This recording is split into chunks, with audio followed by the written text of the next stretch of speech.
How's it going, people? So today I'm going to run you through my pre-squat warm-up and mobility routine.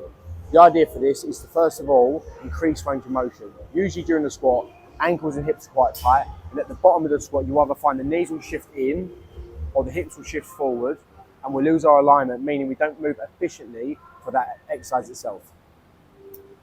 So things I like to include in my warm-up, which I haven't shown in this video.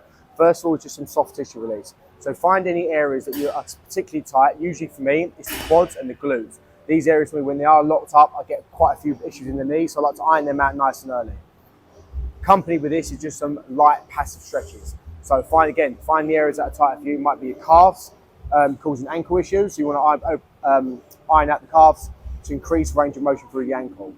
But again, mine are usually quads, glutes, hamstrings, a little bit into the groin as well. If you have tight adductors, what you'll find is at the bottom of your squat, your knees get pulled in, which is what we don't want. We always want to get the knees turned outwards towards the little toe. So that's something you might want to take care of as well when you talk about your stretches for your warm-ups. And the exercises we're going to go through today are mobility-based movements that are going to help improve the position of your squat so you can be more efficient throughout the movement. First one I'm going to do is called a Cossack squat. We're going to go nice and wide in the legs. We'll go side on. And all we're looking to do is shift our knee towards our outside little toe. Okay? As we come down, I'm going to keep nice and square to the front of the body. Your opposite straight leg the toe can come off the floor. And then up to center point.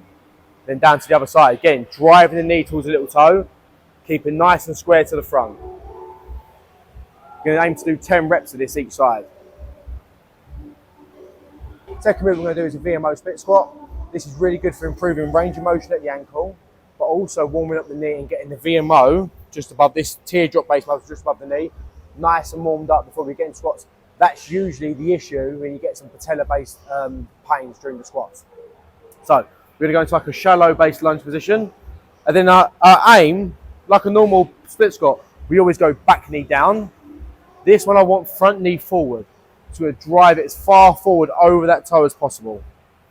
And then push backwards. Contract through the quads. Drive forward. I'll do the same on the other side. Yeah. Again, driving this front knee as far forward as possible. Pushing back, squeezing the quad. Next movement is called a squat to stand. So I'll go side on with this one. You're going to get your legs into a nice wide squat position and you're going to reach forward with like slightly bent knees and grab the toes. From here, we're going to pull ourselves down into the squat. Chest up, look forward, keeping the hands on the toes. Straighten the legs, lean forward, down again. Every time, try and get a little lower in the squat and a little straighter with the legs. We're trying to open the hamstrings and open the groin. In this position, use your elbows to push your knees out.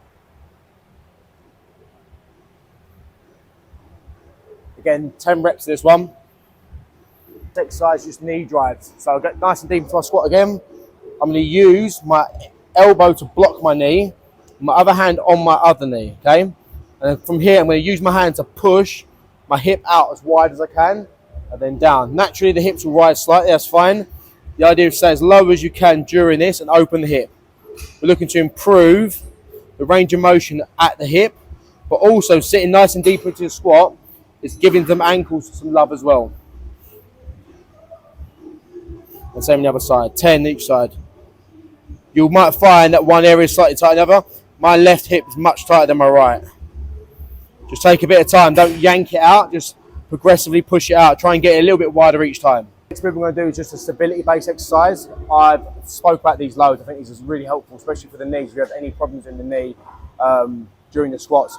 If you are finding you're getting pain behind the patella, a lot of the time it's tightness from the vastus lateralis, which is this muscle, just on the outside of the quad. So this is usually tight. So I'm going to release this, spend some time releasing this, and then making sure we're working from something called terminal knee extension, which is this is like, last like 30 to 40 degrees of extension in the knee.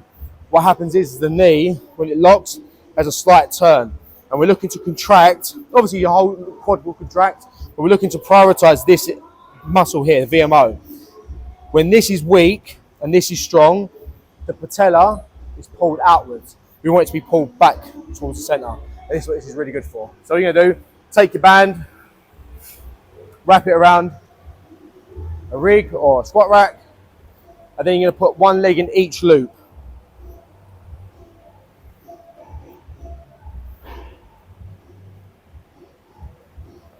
And then from here, yeah, that's nice, step back, just around the back of the knees.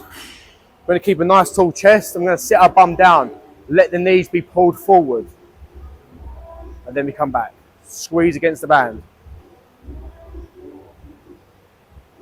20 reps of this one. Also, I'm going to show you, well, 20 of them should do a demonstration. So last one we'd like to do is a CNS movement, central nervous system excitement based exercise. This is to be explosive as possible, get your body firing, and using an exercise that will mimic the exercise you're going into. Obviously I can't do a squat, so I'm going to do a box jump instead. I could do a squat jump, but I don't really like it landing on the knees, so I'm going to go box jump so we've got a little bit of cushioning when we land, okay? Be as explosive as possible. Don't just jump to the height of the box, jump as high as you possibly can. Be explosive.